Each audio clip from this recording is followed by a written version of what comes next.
దుబ్బాక మాజీ MLA Raghunandan Rao comment చేశారు sir దీనికి సంబంధించి.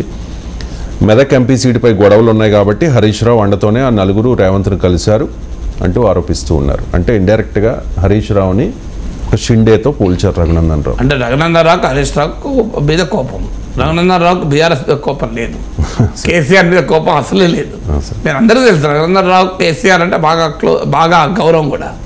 ఆయన పంచాయతీలో హరీష్ రావుతోనే కదా బీఆర్ఎస్లో మెదక్ జిల్లా అధ్యక్షుడిగా ఉండి హరీష్ రావుతో పంచాయతీతో ఆయన బయటకు వచ్చాడు.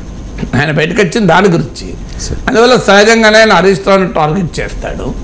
హరీష్ రావు చెప్పితే నలుగురు బీఆర్ఎస్ ఎమ్మెల్యేలు కలిస్తే ఈ రకంగా వాతావరణం ఉండదు. హరీష్ రావు నలుగురు ఎమ్మెల్యేలను తీసుకెళ్లి రేవంత్ రెడ్డి కల్పించాల్సిన అవసరం హరీష్ రావుకి లేదు కదా. హరీష్ రావు రేవంత్ రెడ్డితో మాట్లాడలేడా కావాలనుకుంటే. అందులో హరీష్ రావు లాగడం అనేది Raghunandan Rao personal interest. So ఆయనకు హరీష్ రావు మీద ఉన్న కోపంతో ఏదైనా హరీష్ రావును బదనాం చేయాలి, హరీష్ రావును బీఆర్ఎస్లో ఒక రకంగా అనుమానంతో చూడాలి అన్నది రఘునందన్ రావు ఎత్తుగడ. హరీష్ రావు ఇప్పటి వరకు హరీష్ రావు పైన అనేక కథనాలు ఎదురుకొచ్చాయి. కానీ ఈ 10 ఏళ్లలో హరీష్ రావు ఎప్పుడు పార్టీ వ్యతిరేక కేసీఆర్ వ్యతిరేక కార్యకలాపాలు అయితే బహిరంగంగా చేయలేదు. ఆయన ముఖ్యమంత్రి కావాలని లేదా కేసీఆర్ వారసులు కావాలని కేటీఆర్తో పోటీ ఇవన్నీ ఉన్నాయా అన్నది తర్వాత సంగతి. కానీ ఆయన బహిరంగంగా పార్టీ వ్యతిరేక కార్యకలాపాలు చేసిన ఉదాహరణలు అయితే లేవు.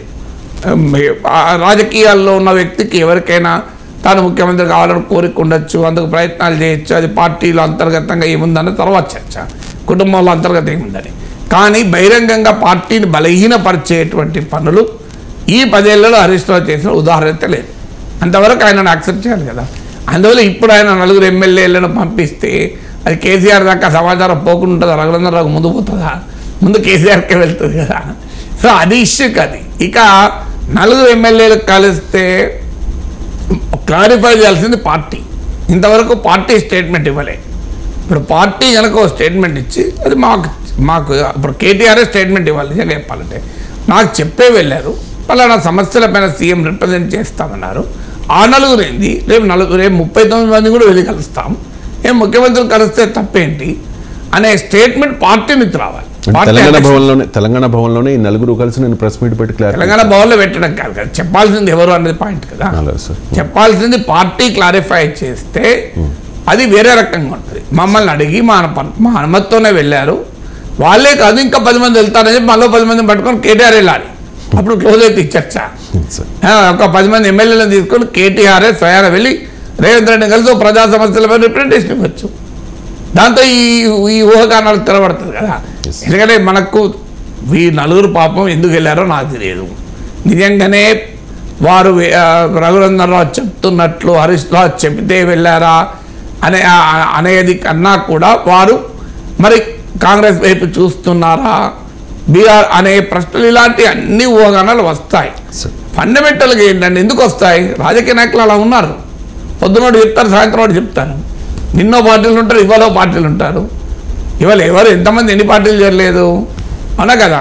ఈ నలుగురు నుంచి మాట్లాడిన రఘునందన్ రావు కూడా 3 పార్టీలు మారాడు కదా. బీఆర్ఎస్, కాంగ్రెస్, బీజేపీ కదా.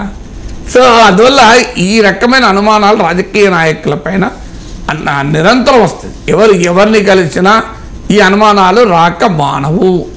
అసలు ఈ మన సమాజం ఎట్లయిపోయిందంటే ఇద్దరు కలిస్తే చాలు అనుమానాలే. జేపీ నడ్డా గారు మా ఇంటికి వస్తే బీజేపీ ఎంపీ అవుతున్నాడు, ఈయన మల్లికార్జున గురించి క్యాండిడేట్ అవుతున్నాడు, ఎన్ని రకాల ప్రచారాలు జరిగాయి. నేను బీజేపీలో చేరుతున్నాను, నేను చేరినా అయినా ఏమన్నా నేను బీజేపీని సమర్థిస్తున్నానా అంటే ఎవరిని కలిసినా అనుమానించేటువంటి దశలో సమాజం ఉన్నప్పుడు నలుగురు ఎమ్మెల్యేలు కలిస్తే ఆటోమేటిక్గా ఈ ప్రశ్న వస్తుంది. కానీ మనం అది కోరుకోకూడదు. ముఖ్యమంత్రిని ఎమ్మెల్యేలకు కలవడం అనేది సర్వసహజం. ఏం తప్పేముంది, రాజశేఖర రెడ్డి సీఎంగా ఉన్నప్పుడు మేము అది కలవలేదా, మేము కాంగ్రెస్లో ఏరినామా. సో అది రాజకీయాల్లో ముఖ్యమంత్రితో పనులు ఉండకుండా ఎవరితో పనులు ఉంటాయి, నాయకులకు ఎమ్మెల్యేలకు ఎవరితో పనులు ఉంటాయి, ముఖ్యమంత్రులు కదా ఉండేది. తమ నియోజకవర్గ సమస్యలు కానీ ప్రజా సమస్యలు కానీ.